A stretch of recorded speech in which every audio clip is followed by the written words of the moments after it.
আসসালামু আলাইকুম। আমরা নূরবাগ ওয়েলফেয়ার সোসাইটির পক্ষ থেকে গাছ লাগান যে কর্মসূচি সেটা আবার নতুন করে শুরু করেছি।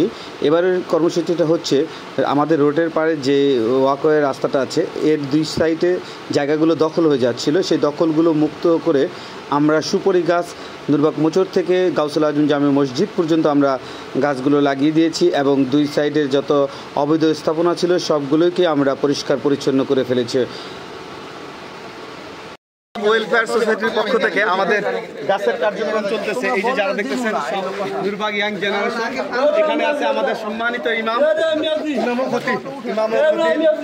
হাবিবুর রহমান, এই যে আমাদের নূরবাগের সোসাইটির লোকজন। আমরা এই নূরবাগের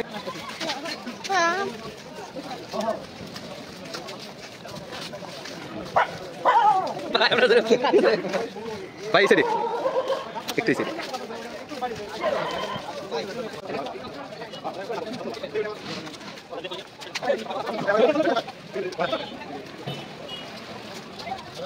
আপনারা মোটরের দিকে যে স্থাপনাগুলো দেখতেছেন এগুলো আগামীকাল সকালের মধ্যে সমস্ত স্থাপনাগুলো উঠে ফেলবে এবং এই জায়গাগুলো সম্পূর্ণরূপে পরিষ্কার হবে। আমরা সকালবেলা যে জায়গাগুলো বাকি আছে এইগুলো গাছ লাগিয়ে দেব একদম নূরবাগ মোচর পর্যন্ত।